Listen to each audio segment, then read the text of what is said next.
Connected fitness is a massive growth area. Under Armour planning a Fitbit-like device and has spent $600 million on fitness apps. Just after UA made that big investment, I asked Kevin this.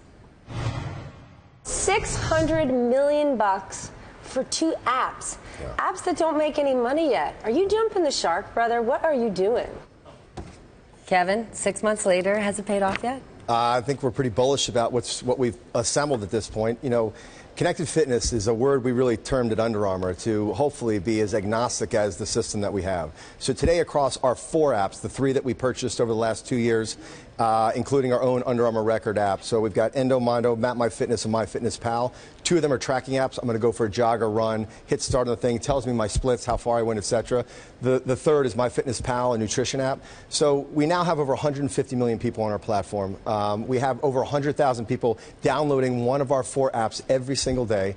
And, you know, just since the beginning of this year, we now have over 6 billion foods have been logged into MyFitnessPal. Over 1.3 billion workouts have been logged. So and yet Americans still get fatter and fatter. Yeah, and so, how does this happen? But imagine, but nobody solved that. So imagine the fact that if Facebook means social to you, when you say, like, I want to check my Facebook app. If LinkedIn means business, who means health and fitness? And think of it, your number 1 asset in the world is your health. And I ask you and say, how many days did you get sick last year?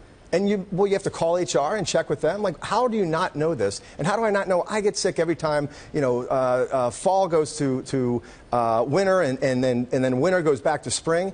And why aren't I projecting that? Why aren't I start pumping vitamin C? Why don't we have some record of that? And there's nobody who's assembled that. And we think that we have the ability to, I think, make a pretty compelling case that takes all this idea about technology and put it in a place that's an easy dashboard. Well, we have the pitch. Michael, you are a cynic, but you're also a Valley guy. A cynic? You are. No, that's you are a cynic. Hard. Yes. I'm such a softie. Oh, okay. Go ahead. He's a softie. Lay it on. What do you think of all this? What do you think of this connected health, connected fitness?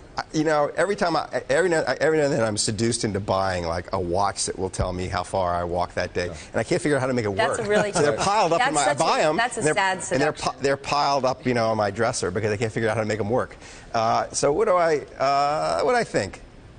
I guess this is what I think. The kind of person who's disciplined enough to actually use all this stuff is probably disciplined enough to stay in shape already. Yeah. And that the kind of person who really needs it probably doesn't have the discipline to actually use it. So, I mean, it seems kind of cool. I work out every day. I don't use it. I don't need it. I don't think I need it. Right. I don't really want to know my own data. I don't have a hunger for how many steps I took or how many calories I took in.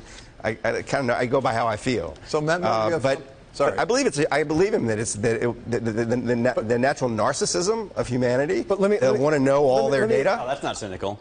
So I think that right? That's a cynical. No one has made this easy yet, though. I mean, I think that's part of the problem is that you've got all these things because right now, if I have a Jawbone or a Fitbit, our system works with over 400 different devices, completely agnostic. But if I have a Jawbone, I use it for 3 months, it breaks, and then I get a Fitbit for Christmas, I now have to go to jawbone.com or Fitbit.com. We want to create that central dashboard that regardless of your device, like we read whether it's Apple Watch, whether it's a Samsung device, we are the ones that use, that can be the one central depository of what your dashboard is supposed to look like. So, Matt, what does the Bloomberg have to tell us about I obviously don't use any of these devices. You did the Bloomberg TV Fitness Challenge. I know how many times I got the Irish flu last year. But Fitbit, as cynical as you could be, and I'm just as cynical as Michael, the money that these guys are making is unbelievable. I mean, here you can see their operating profit growth has now surpassed their operating margin.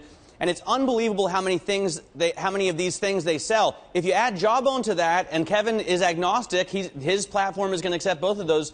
This looks like, at least from a money perspective, it makes a lot of sense. Making money off of it. All right, well, via Twitter, Nordic Mike wants to know, Kevin, what kind of growth competition does Under Armour expect in smart clothing? Yeah. We've seen you've ventured into the smart clothing space already. I mean, we've been there. It's our ambition. You saw some of the B-roll that was rolling earlier about this woman waking up in the morning and adjusting the microclimate that controls the climate between her apparel and her skin. Like, Somebody should be working on that, and we're not sitting around waiting for Apple or Samsung or someone else to build that type of apparel. We should be meeting them on the other side. So being that technical type of company.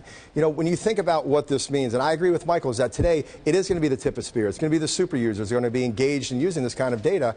But I think if you skim the 7 billion people on the planet, we've got 150 million, plus adding another 100,000 a day, that are saying, how does this work? I'm curious about biometric information. And if I can give you a compelling case why you should measure it, it's the only thing in your life you don't measure, whether it's your stock price, your bank balance, your performance. Why don't you measure your own health? I'd love to know how many days I was sick. I'd love to know how many Irish flu days that Matt had last year as well.